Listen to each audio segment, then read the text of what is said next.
It's starting from the works and finding in them philosophical content, using that to create a pathway to them. Thinking things through, having your beliefs prodded. I'm Sasha Golob. I'm the director of the Centre for Philosophy and Art, and I'm a reader at King's College London. My name's Vanessa Brassey. I did my PhD at King's and then continued to teach on the MA programme. And I'm also doing a postdoctoral fellowship sponsored by the British Society of Aesthetics based here at King's. My name's Colette Olive and I'm studying philosophy at King's. There are lots of great academic centres doing work on art theory, on the philosophy of art. But I thought that here in London particularly, we could put the galleries, put the artists, put the curators really at the front of things. And so that was the initial idea.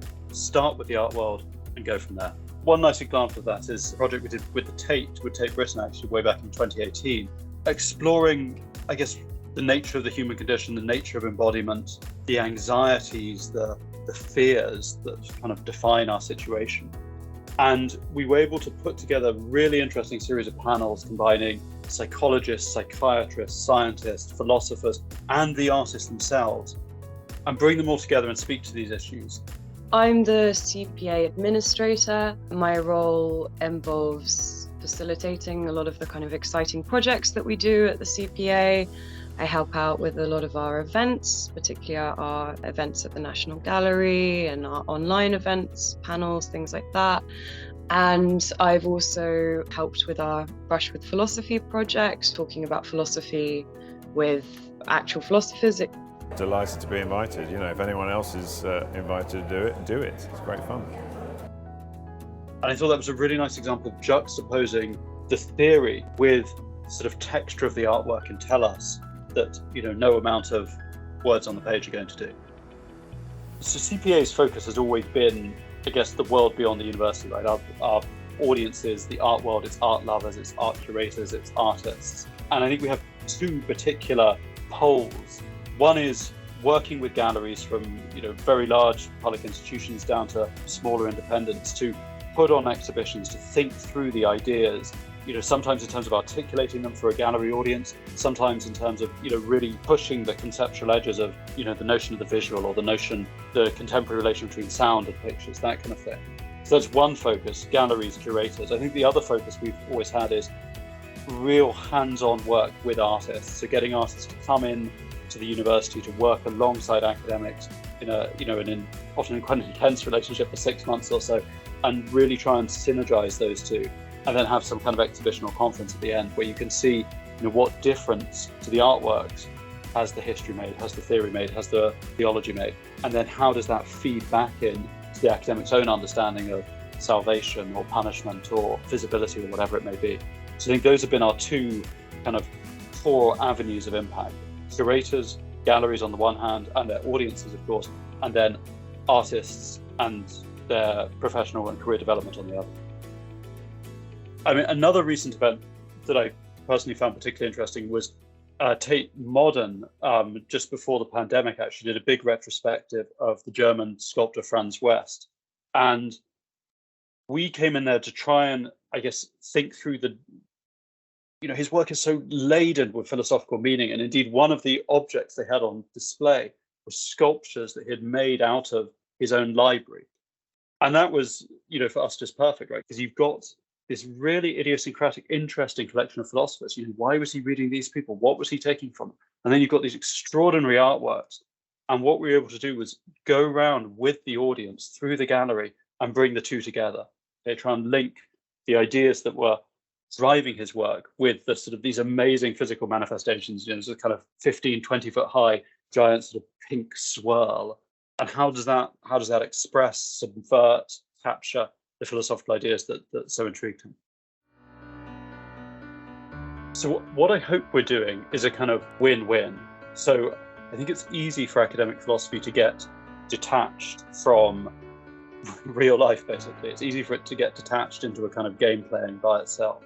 And I think it's very important to be able to go out and find some kind of point of contact that everyone has the same difficult to articulate but powerful intuition about. So you can both stand in front of the work, you can both hear the music, and you can start to say, yeah, okay, this is what I feel. And then the philosophy has a kind of firm starting point. You can go from there, and of course you may disagree, you may diverge, but there's something really concrete and really powerful.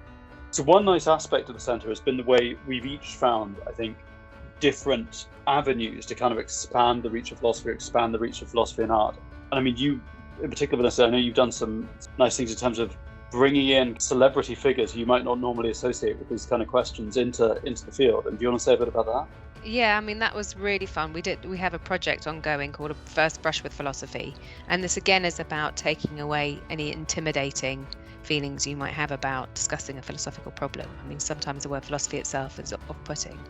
And in these scenarios, you just get 15 minutes to discuss a thorny issue with an expert, the world expert, because we started them on Zoom because of the pandemic.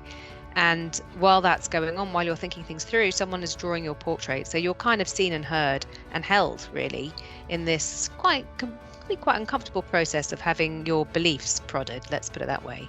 And that just kind of has gained its own momentum. And recently it was really fun to host a celebrity event on the campus when Lloyd, who's the star of Lord of the Rings, The Rings of Power on Amazon Prime, joined in and discussed philosophy of time, philosophy of fiction, philosophy of dreaming with Adrian Allsmith. And it just brought something, I think, new for lots of the students who have some interest in this, but also brought people in from the outside that aren't necessarily students who were just interested in playing the game. We had kind of people that had just found out about the event kind of through Eventbrite. It was good fun. And one of the great rewards of running the centre, right, has been that we can support students in a unique way. So we have currently 2 PhD students on fully funded programs, which is kind of a rarity these days, whose work is on philosophy of art.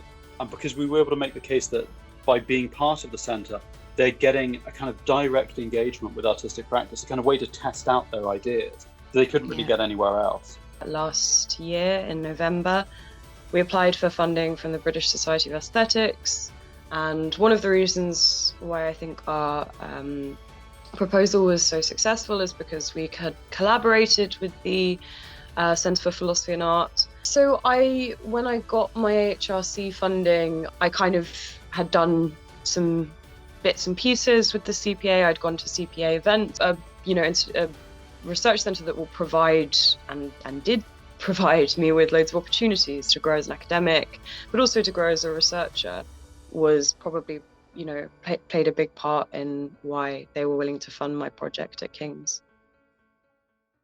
I do think that my postdoc with the British Society of Aesthetics was aided and abetted by the series of films that we made at the National Gallery last year, so which was super fun, right?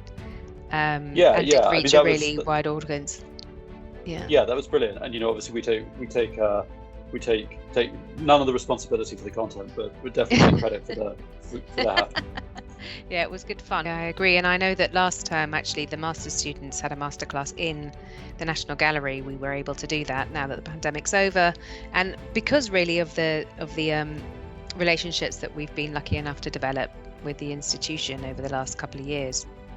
And actually a really nice example of how you can bring philosophy to bear on these debates is the case of Paul Gogan, right? So it was a big Gogan retrospective at the National a little while back, and we did lots of supporting events for it. And this theme that kept coming up was just the kind of ethical status of his work, right? Because these are sort of masterpieces, but they're also basically criminal records in a literal sense. I mean, they're depictions of very young girls that he had, clearly sexually abusive relationships with. And that's before you get into the sort of general kind of Orientalism of his approach to these countries where he was. So for lots of the audience who were seeing the exhibition, the big issue was, what's the ethics of this, right? What ought I to be feeling? Is it okay to be feeling this?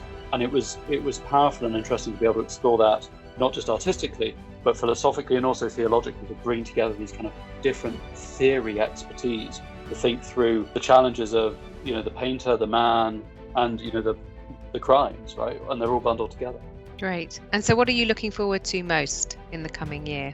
So I think for me, we got lots of cool stuff happening. I think my personal favourite is a project we're working on with the Francis Bacon estate with our colleague Ben Ware, who's a great scholar of psychoanalysis and Bacon amongst many other things. And we're looking at the relationship between Bacon's work, psychoanalysis and philosophy, this kind of triangle of influences. And having the estate on board has obviously meant that we can, we're bringing in some really, really powerful Bacon experts. There'll be a conference in the autumn where we'll tackle some of these issues. States of dream consciousness with ways of looking and understanding pictures, which was something I kind of wrote on and I'm very interested in from my PhD, and very excited to be invited to work on again as a participant in a much broader project that takes on board work in neuroscience and beyond philosophy. So that's super exciting.